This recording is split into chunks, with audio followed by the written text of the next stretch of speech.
Hi hello नमस्ते। नई कहानी मेरी ज़ुबानी इस चैनल पर मैं रेणुका आप सभी का स्वागत करती हूँ। आज हम सुनेंगे एक पारिवारिक कहानी जिसका नाम है तिजोरी का बंटवारा। एक गांव था। उस गांव में एक छोटा सा और हंसता खेलता परिवार रहा करता था। उस परिवार में 3 बच्चे थे, लेकिन उनके पिताजी नहीं थे। उनके माँ ने काफ़ी प्यार से उन तीनों को संभाला था। शादी की उम्र होने के बाद तीनों की शादी कर दी और तीनों की बहुएं काफ़ी अच्छी तरीके से एक दूसरे के साथ रहा करती थी। ऐसे ही दिन बीत रहे थे। उसने सोचा, तीनों बहुएं तो अच्छी है, लेकिन आगे चलकर किसके मन में क्या आए और कौन किस तरीके से रहे ये कहा नहीं जा सकता। तीनों बच्चे जो भी कमाते थे लाकर अपने माँ के हाथ में थमा देते थे।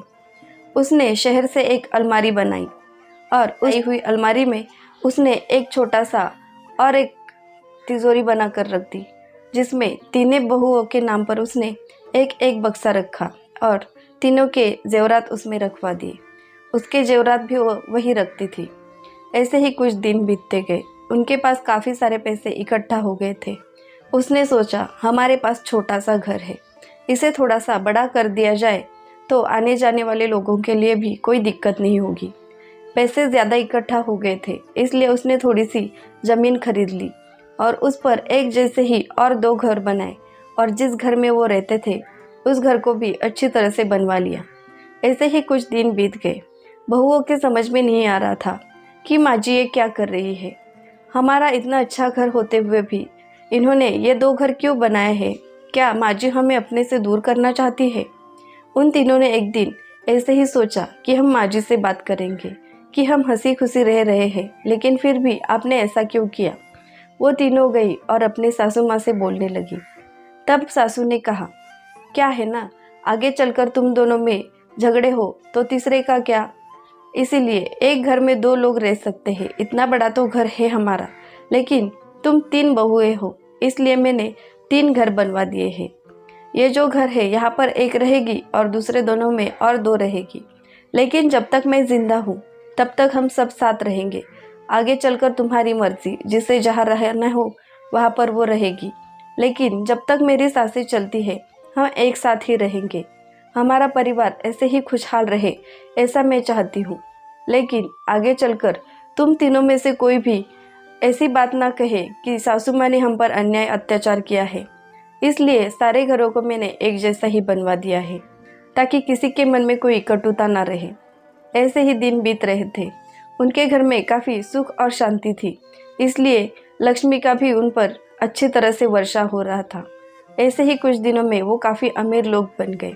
हंसती खेलती ज़िंदगी में और भी मेहमानों की आना जाना शुरू हो गया। बड़ी बहू को एक बेटा हो गया जो काफ़ी अच्छा था, इसलिए उनके घर में बच्चे की किलकारियाँ गूंजने लगी। कुछ ही दिनों में जब उसका नामकरण हुआ तो सासू माँ ने उसके लिए सोने की चेन खरीदी। दूसरे बहुएं कहने लगी, देखो माँ जी ने इसके लिए चेन खरीदी, हमारे लिए कुछ भी नहीं। ऐसे वो दोनों आपस में बोल ही रही थी कि इतने में उनकी सासू माँ ने कहा, देखो जब भी तुम्हारे बच्चे होंगे उनके लिए भी मैं कुछ ना कुछ करूँगी। ऐसा नहीं कि यह मेरा पोता है और तुम भी मेरी बहुएं हो। तुम्हें जो भी होगा उनके लिए भी मैं ऐसे ही चेन बना कर लाऊंगी। और मैंने ठान लिया है, जो भी मैं करूँगी तुम तीनों के लिए बराबर ही करूँगी। तुम तीनों ही मेरी बहू हो, कोई भी अच्छा या बुरा ऐसा नहीं होता है। मेरे 3 बेटे हैं, वैसे तुम मेरी 3 बेटियां हो, और ये पोता जो है वो मेरे लिए तो सबसे ही कीमती है। और इसके लिए जो भी मैं लाऊं यह तुम्हारे बच्चों के लिए भी लाऊंगी। इसके लिए चिंता मत करो और इस बात को लेकर कोई भी झगड़ा नहीं करेगा। वो सब हंसी खुशी जी रहे थे। ऐसे ही एक दिन उनके घर में एक मेहमान आ गई जो दूर की रिश्तेदार थी।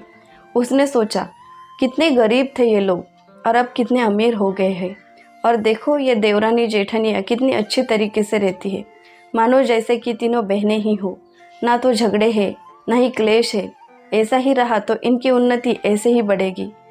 उससे वह उन्नति देखी नहीं जा रही थी, इसलिए उसने छोटियों से कहा, देखा तुमने, तुम्हारी सासू माँ बड़ी के कितने लाड़ प्यार करती है और तुम दोनों की तरफ देखती तक नहीं। छोटी ने कहा, देखिए आप हमारे घर में अगर दरार डालना चाहती है तो यह पहले बंद कर दीजिए।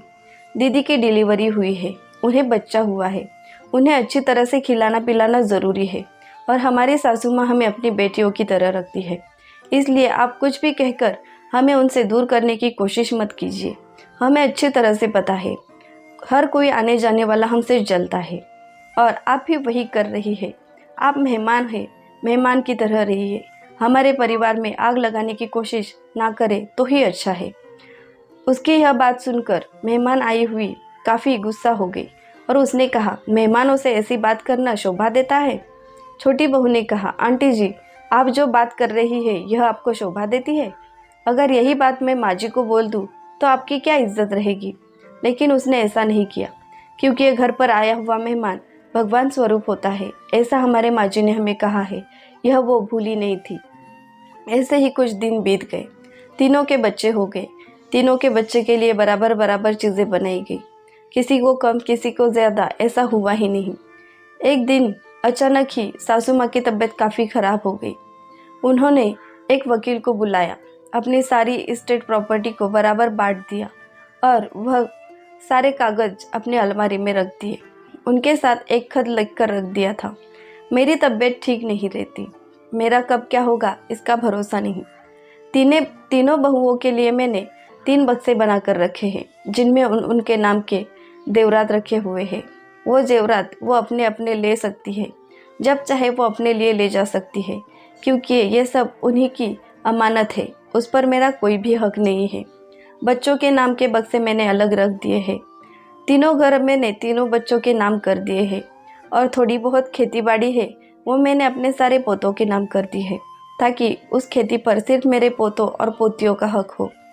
और रहा सवाल मेरा जेवरातों का, तो यह सारे जेवरात तीनों बहुओं को आपस में बांट कर देने की अनुमति मैं रखती हूँ और मेरे मरने के बाद जो भी मेरे विधि के लिए खर्चा आएगा वह मैंने इकट्ठा करके रखा हुआ है। कोई भी कहे ना कि मैंने खर्चा किया, मैंने खर्चा किया और तुम तीनों भाई में कोई झगड़े ना हो, यह सब देखकर मैंने पैसे भी रखवा दिए हैं। लेकिन उसे पता था यह अलमारी मेरे मरने के बाद ही खुलेगी, तब तक इसे कोई नहीं हाथ लगाएगा।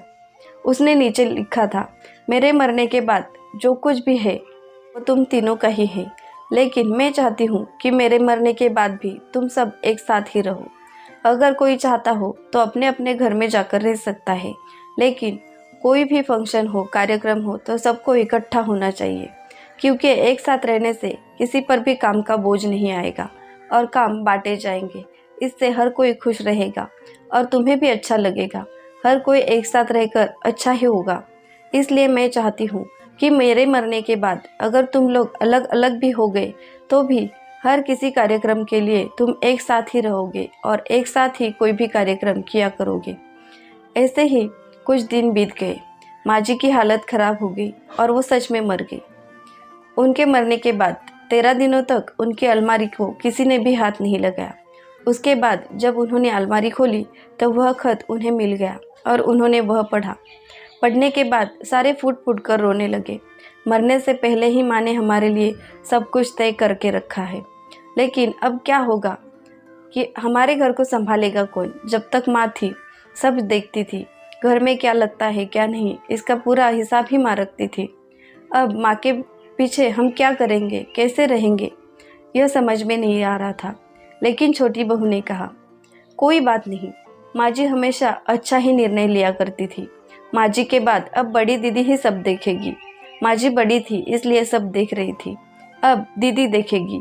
और उसने अलमारी की चाबी लाकर अपने जेठानी के हाथ में थमा दी।